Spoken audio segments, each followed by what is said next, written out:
vai dando continuidade, chegando já ao fim do ano, a gente vai dar continuidade ao nosso conteúdo sobre Brasil século XIX, tá? E nós temos hoje, basicamente ali, o início do fim do Brasil Império, tá? Então nós temos uma transição de Brasil Império para a República, na qual nós nos enquadramos hoje, né? E a República tem as suas fases. Então ao longo desse ano nós estudamos aí o Brasil século XIX, né? Estudamos sobre o Brasil Império, e hoje a gente vai começar a falar sobre a crise do segundo reinado, a questão religiosa e questão militar, tá? Vamos lá primeiramente, aqui temos aqui guardado o termômetro, né? Então olha só, temos como objetivo da aula identificar como a questão religiosa e a questão militar ajudaram no desgaste do segundo reinado no Brasil. E qual que é a questão aqui? Primeiramente, o Brasil foi o único país da América que teve rei, tá? E algo não tão fácil é você destituir uma monarquia, né? Nós já estudamos também que na Inglaterra, na França, na Europa aconteceram o fim das monarquias através de movimentos revolucionários, e aqui no Brasil também vai acontecer esse evento. Não foi tão revolucionário igual em outras nações, né? Nós não tivemos guerras ou uma guerra civil, só que é uma questão política que se arrastou por décadas. Outra coisa importante, vocês estão organizados hoje em duplas e, em alguns casos, em trios, né, em pares, para a gente conseguir dar continuidade na aula e realizar algumas dinâmicas de acordo com a nossa temática, certo? Então, primeira coisa, para início de conversa, quando a gente fala sobre monarquia e república, ambas elas estavam alicerçadas em cima de algo que é muito comum, que é um conjunto de leis. Alguém sabe qual é o nome do conglomerado, do conjunto de leis que regem o país? Como que é o nome daquilo que a gente dá com todas as leis? Oi? Constituição. Muito bem. O Brasil é um país atípico. O Brasil é um país que teve diversas constituições. Foram 7 constituições ao longo da nossa história, certo? A primeira Constituição do Brasil é a Constituição do quê? Da monarquia, né? A Constituição lá de Dom Pedro I. E algo que não tinha nessa Constituição e algo que, por exemplo, tem na nossa Constituição atual é algo chamado de Estado laico, certo? E alguém aqui sabe me dizer o que é Estado laico? Muito bem, é quando o país não possui uma religião oficial. Não quer dizer que seja um Estado contra as religiões. Totalmente ao contrário. Qual que é a questão? É um Estado ou um organismo político, lembrando com letra maiúscula, que não tem religião oficial e que se mantém imparcial em relação às questões religiosas. Significa que o Estado se pronuncia a favor ou contra qualquer religião e não pode interferir nas práticas religiosas dos seus cidadãos. Então, a questão é o seguinte: o Estado laico não quer dizer que ele é averso a alguma religião, ele só não possui uma religião oficial. Para a gente começar a nossa atividade, agora eu vou pedir para vocês conversarem entre vocês, discutirem sobre isso, e eu vou sortear um de vocês aqui, dentro do nosso número para vocês, de 1 a 22, eu vou sortear um de vocês aqui para que responda. Então vamos lá, conversem com seus pares aí. O governo deve controlar a religião ou vice-versa, ou a religião deve controlar o governo? Eu vou ampliar a pergunta. O que vocês acham? Que o Estado ele tem que ser laico nas suas instituições? E vocês acham certo que religiões consigam chegar a cargos como, por exemplo, controlar o Congresso ou controlar a presidência, ou a religião ser pautada como lei e costumes da população? Conversem entre vocês que eu vou sortear para responder. Vocês têm 2 minutos para conversar rapidamente entre vocês.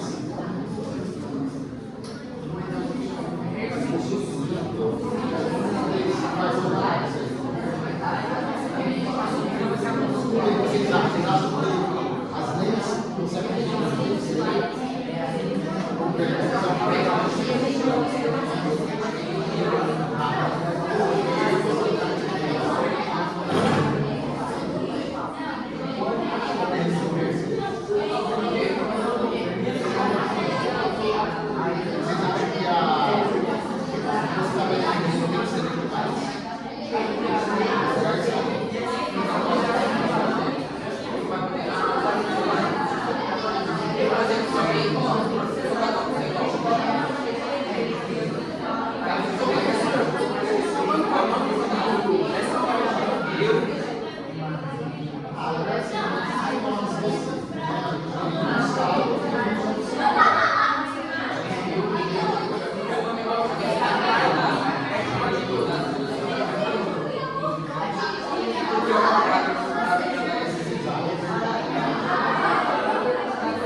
Pessoal, ó, já deu tempo, eu vou sortear então aqui o número para dar o seu ponto de vista, independente, não tem resposta certa ou errada, tá? É uma questão de ponto de vista e de análise. Vamos sortear o número aqui. O número sorteado é o 15. Quem foi o 15? Eu sou 14. Vai lá, João, dê a sua resposta. Algo. Se você acha certo, ó, se o governo deve controlar a religião ou vice-versa, se as religiões podem controlar o governo. Quando a gente fala em religião controlar o governo, a gente fala de leis. O que você aprende na religião vira lei do país.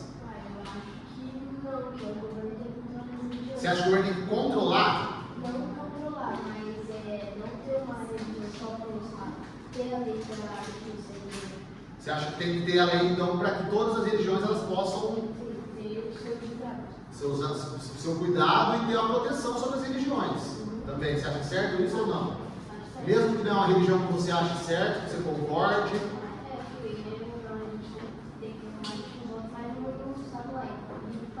Alguém quer opinar alguma coisa? Quer desacordar dele ou não? Não? De certo modo, resposta adequada. Né? Então, nós já demos um passo ao Estado laico e nada melhor do que o Estado permitir todas as religiões sem condenar ninguém e sem perseguir ninguém. Certo? Vamos lá então. Obrigado pela resposta, João. Obrigado a todos. Vamos lá. Aqui nós estamos falando, pessoal, sobre a nossa última Constituição. Então, a nossa última Constituição é de 1988 e ela que deu, então, a laicidade do Estado, a garantia da laicidade. A primeira Constituição laica é a primeira Constituição da República, certo? 1891. E a laicidade continuou. Somos, de fato, um país laico e integrador? Não totalmente. Né? Nós temos algumas religiões que ainda sofrem, por exemplo, religiões de matriz africana, que são religiões iguais às outras, só que historicamente elas foram criminalizadas. Tá? Então vamos lá, vamos dar continuidade. Agora vamos à questão da crise do segundo reinado. Temos aqui uma charge já no final do Império, Dom Pedro idoso, velho e sonolento, dando a imagem de que Dom Pedro já não era mais a figura certa para se governar o Brasil. Então, isso é a imagem que é tratada com ele nas mídias da época, nos jornais.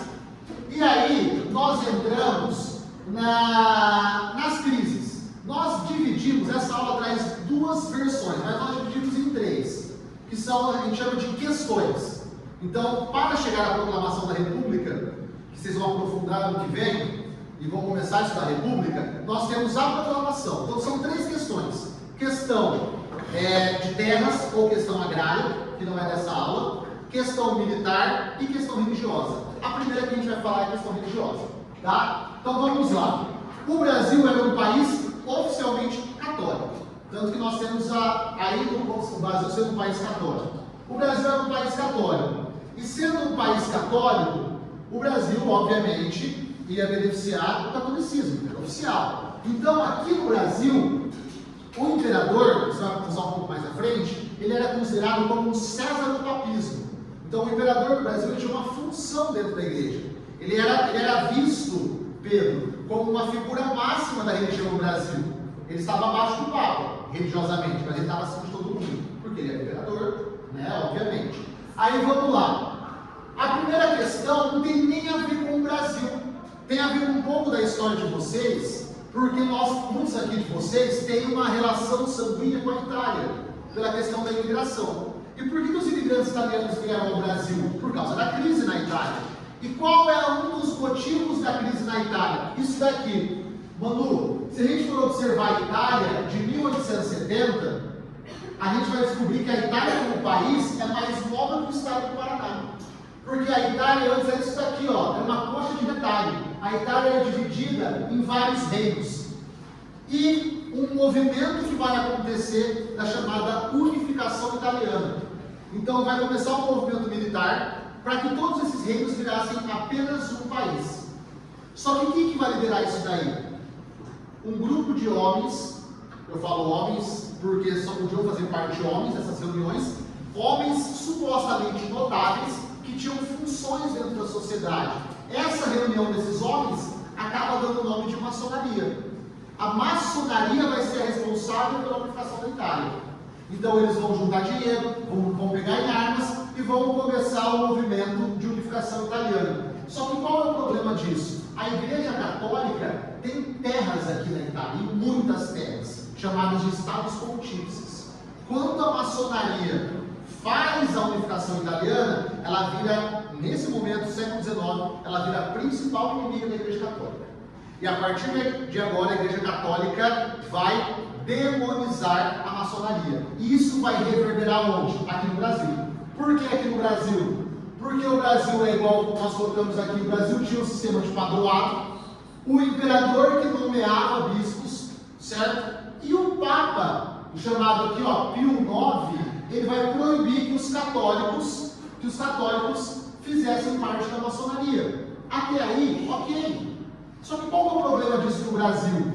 O grande problema disso no Brasil é que Dom Pedro II era o grau máximo da maçonaria. Além dele ser a ordem máxima da igreja, a ordem máxima do Estado, dentro da maçonaria ele era o grão-mestre. Ele era frequentador assíduo da maçonaria e ele incentivava as maçonarias no Brasil. E como que agora ele vai se proibir que os seus parceiros, seus irmãos de maçonaria não entrem na Igreja Católica? E ele próprio não pode entrar. Então ele faz o que no Brasil? Descumpre as regras do Papa. E isso vai gerar um grande caos, porque Bispo de Olinda defendia a autoridade papal e o Bispo do Pará também defendia que as práticas do Bispo de Olinda não permitissem que maçons entrassem na igreja, Betina. E isso vai gerar o quê? O rompimento de Dom Pedro com o Papa. Dom Pedro e o Papa vão basicamente ali ruir a relação deles. E isso vai ter um problema gigantesco, pessoal. Porque desde a era medieval a gente sabe que o Papa e a Igreja influencia a alienação das pessoas. Agora, se a Igreja está contra o Imperador, várias e várias missas, quando o Papa tiver opção ou na conversa, ele vai fazer o quê? Defender o fim da monarquia. Então, o próprio Dom Pedro acaba tendo ali uma crise com a Igreja, um afastamento, e isso é chamado de questão religiosa, certo? E aí, o que vai acontecer? Agora, vamos lá. Olha só, políticos de oposição acusavam que Dom Pedro II de se intrometer em assuntos internos da Igreja e de não dar liberdade religiosa aos brasileiros, pretendendo diminuir a tensão. O imperador suspendeu a punição aos bispos em 1875. Então ele tinha repreendido os bispos, afastado esses bispos que tinham defendido o posicionamento da Igreja, e ele se viu acuado e teve que mexer. Agora, temos aqui mais uma para vocês. Vou escolher... Vamos aí com o nosso querido amigo novo aqui, que entrou por último. Vamos lá, vamos fazer ferver a cabeça. Vou te fazer uma pergunta. Dom Pedro II, olha só. Qual o poder da Constituição do Império? Lembre da Constituição do Império de 1824. Permitia que Dom Pedro II interferisse no poder judiciário. Você sabe? Você lembra? Não. Tá, vamos escolher outro. Alana, lembra? Qual o poder que o imperador tinha na Constituição?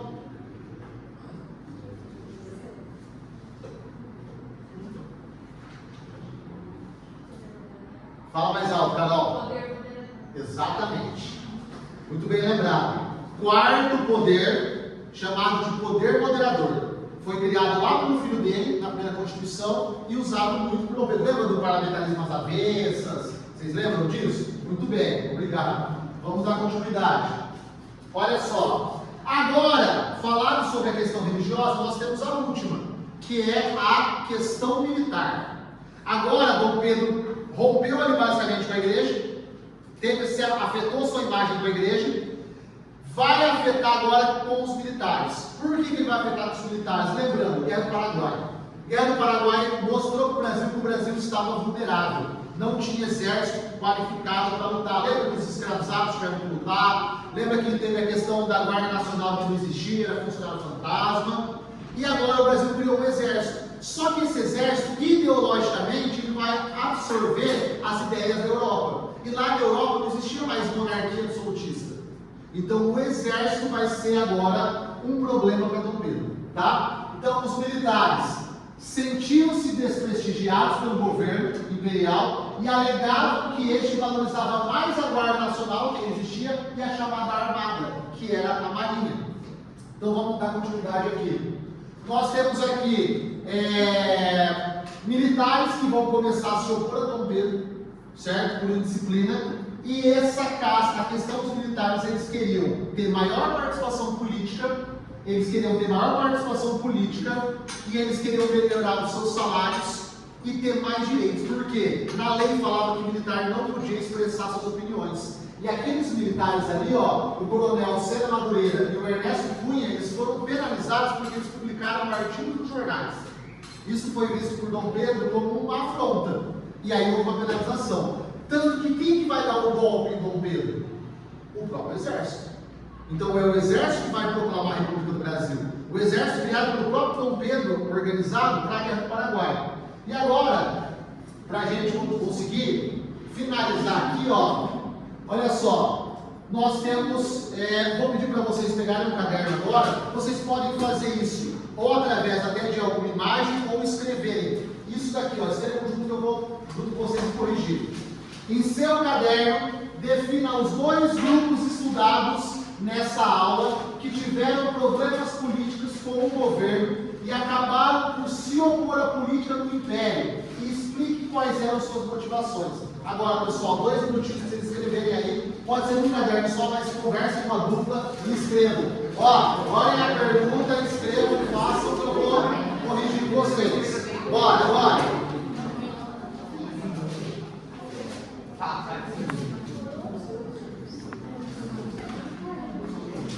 E aí? O que vai fazer? Bora, coloquem aí.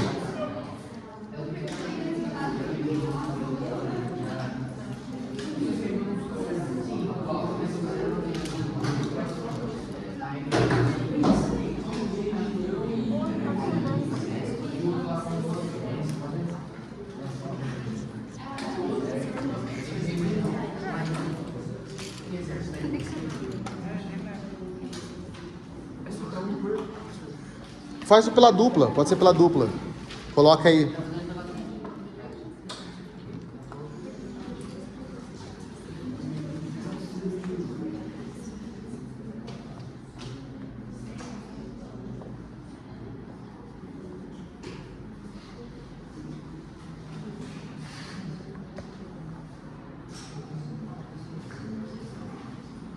Quais são as 2 questões colocadas? Coloca aí na questão militar, questão. Vai escrever todos. Vai expor a questão militar, não. As 2 questões que a gente conversou nessa aula, que ajudaram a romper com o conceito. Vai expor. Quem formou o primeiro? Religioso, sabe? Coloca aí, religioso.